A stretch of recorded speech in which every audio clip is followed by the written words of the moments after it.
मधु अस्पताल के private ward में किसी अपराधी की तरह सिर झुकाए बुत बनी बैठी थी। पता ही नहीं चला कि वो कितनी देर से ऐसे ही बैठी थी। एक एक पल कई कई साल की तरह बीत रहा था। उसे रह कर पिछले कुछ महीनों की उथल पुथल भरी घटनाएं भुलाए नहीं भूल रही थी।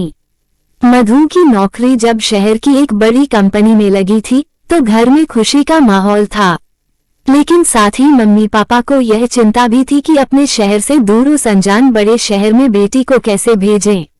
आखिर वो वहां कैसे रहेगी। फिर उसने ही मम्मी पापा का हौसला बढ़ाया था और कहा था कि शहर भेज रहे हैं या जंगल में। लाखों लोगों में आपकी बेटी अकेले कैसे रहेगी। उस जैसी और भी बेटियां वहां होंगी या नहीं। जब वे लोग शहर पहुंचे तो मम्मी पापा उसे नौकरी ज्वाइन कराकर और उसकी ही जैसी 3 और लड़कियों के ग्रुप में छोड़कर घर लौट आए। थोड़े ही दिनों के बाद उनमें से 2 लड़कियों के रहने का इंतजाम उनके साथियों ने कर दिया। मधु और एक दूसरी लड़की जिसका नाम प्रीति था भी इसी कोशिश में लगी थी कि रहने का कुछ ठीक से इंतजाम हो जाए तो जिंदगी धर्रे पर आ जाए। एक दिन मधु और प्रीति कंपनी में कैंटीन से लौट रही थी तो स्मोकिंग जोन से एक लड़की ने मधु का नाम लेकर आवाज लगाई। वह ठिठक गई कि यहाँ कौन है जो उसे नाम लेकर आवाज लगा रहा है। मधु ने उधर देखा तो एक स्मार्ट सी दिखने वाली लड़की जिसके हाथ में सिगरेट थी उसे बुला रही थी। वे दोनों बिना कुछ सोचे उसके पास चली गईं। मैं श्वेता हूँ, सुना है कि तुम रहने की जगह देख रही हो, मेरे पास जगह है, उस लड़की ने सिगरेट के धुएं का छल्ला छोड़ते हुए कहा। हाँ, लेकिन आप। मधु को कुछ सूझ नहीं रहा था कि वह क्या बोले। ऐसी ही हूँ मैं, कल मैं इसी समय इधर ही मिलूंगी, सोचो और फैसला लो। उस लड़की ने सिगरेट का आखिरी कश जोर से खींचा और वहां से चली गई। वे दोनों उसे देखती रह गईं। उन्होंने श्वेता के बारे में पता किया तो पता चला कि वो खुली सोच वाली लड़की है, पर है दिल की साफ। साथ ही यह भी कि वह तलाकशुदा माता पिता की एकलौती औलाद है, इसीलिए इतनी बिंदास है। उसके पास अपना फ्लैट भी है जिसे वह नए आने वालों से शेयर करती है। मधु और प्रीति को तो जैसे मनचाही मुराद मिल गई।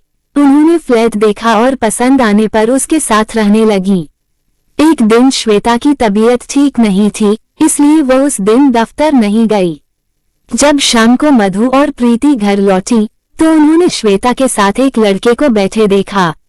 श्वेता ने बताया कि वह लड़का उसका दूर का भाई है और अब उनके साथ ही रहेगा।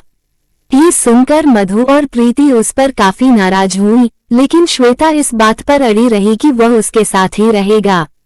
उसने तो यहाँ तक कह दिया कि वे चाहे तो अपने रहने का इंतजाम दूसरी जगह कर सकती हैं। ये सुनकर वे सन्न रह गईं। इसके बाद मधु और प्रीति डरी सहमी उनके साथ रहने लगी। उन्होंने देखा कि श्वेता का वह दूर का भाई कुछ दिन तो बालकनी में सोता था, लेकिन बाद में वह उसके बेडरूम में ही शिफ्ट हो गया। जब उन्होंने एतराज किया तो श्वेता बोली, मेरा रिश्तेदार है और मेरा ही फ्लैट है, तुम्हें क्या दिक्कत है। श्वेता का ये रूप देखकर मधु को उससे नफरत हो गई। वैसे मधु के सीधे सहज स्वभाव के चलते श्वेता उससे उतनी नहीं खुली थी, लेकिन प्रीति से वह खुली हुई थी। वह उसको अपने दैहिक सुख के किस्से सुनाती रहती थी। कई बार मधु को भी यही सब कुछ दिखाती सुनाती। मधु थोड़ी असहज हो जाती। एक दिन मधु, प्रीति और श्वेता दोनों पर इन बातों के लिए खासा नाराज हुई। आखिर में किसी तरह प्रीति ने ही बात संभाली। मधु ने उसी समय ये तय किया कि वह अब इन लोगों के साथ नहीं रहेगी। वह अगले दिन दफ्तर में पापा की तबीयत खराब होने का बहाना करके अपने शहर चली गई थी। घर के लोग मधु के तय समय से 15 दिन पहले ही अचानक आ जाने से खुश तो बहुत थे, पर समझ नहीं सके थे कि वह इतने दिन पहले कैसे आई थी। लेकिन उसने उस समय घर वालों को यह नहीं बताया कि वह किस वजह से आई थी। कुछ दिन वहां रुककर मधु वापस आ गई। उसने प्रीति को रेलवे स्टेशन से ही फोन लगाया। उसने बताया, तेरे जाने के बाद अगले दिन ही मैं भी अपने शहर चली गई थी, क्योंकि श्वेता और उसके भाई के साथ रहना मुझे बहुत भारी पड़ रहा था। मेरे घर वाले मुझे नौकरी पर नहीं जाने दे रहे हैं। ये सुनकर तो मधु के पैरों तले जमीन खिसक गई। उसे कुछ भी सूझ नहीं रहा था कि क्या करे क्या न करे। एक मन कर रहा था कि ट्रेन में बैठकर घर लौट जाए, लेकिन वह नहीं गई। मधु ने असीम को फोन लगाया। वह उसके साथ दफ्तर में काम करता था। मधु ने रुआसा होते हुए बात की तो उसने हिम्मत दी, फिर रेलवे स्टेशन आ गया। असीम ने मधु को समझा बुझाकर श्वेता के फ्लैट पर रहने के लिए राजी किया। वह उसे वहां लेकर भी गया। श्वेता और उसका भाई, जिसका नाम कुणाल था, उनको देखकर हैरान रह गए। फिर सहज होते हुए श्वेता ने मधु को गले लगा लिया। अरे वाह, तू भी। वेल डन, श्वेता ने असीम की ओर देखकर उसे एक आंख मारते हुए कहा। तू जैसा समझ रही है वैसा कुछ भी नहीं है। मधु एकदम सकपका गई। कोई बात नहीं यार, शुरू में थोड़ा अटपटा लगता है, फिर मजे ही मजे, श्वेता बोली। तू गलत समझ रही है। मधु ने उसे फिर समझाने की कोशिश की, लेकिन उसने उसे मुंह पर उंगली रखकर चुप रहने का इशारा किया और फ्रिज से कोल्ड ड्रिंक निकालकर सबको देने लगी। असीम कुछ समझ नहीं पा रहा था या समझकर भी अनजान बन रहा था, कहना मुश्किल था।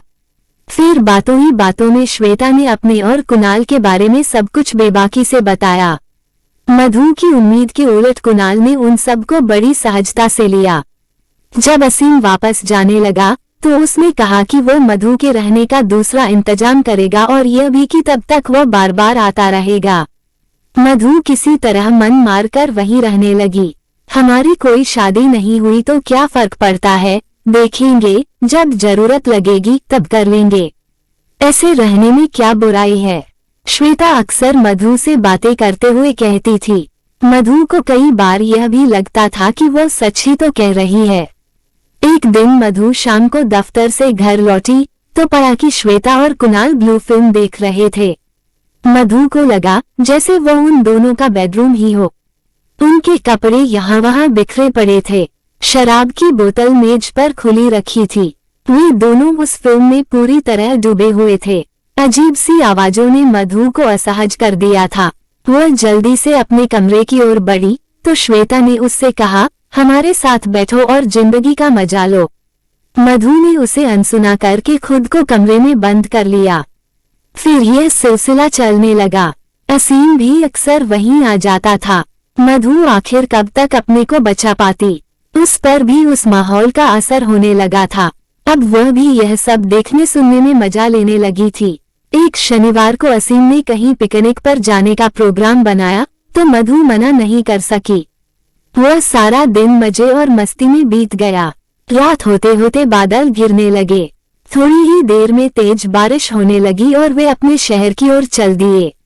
मधु के मना करने के बावजूद असीम उसे घर तक छोड़ने आया था और आते ही सोफे पर पसर गया था।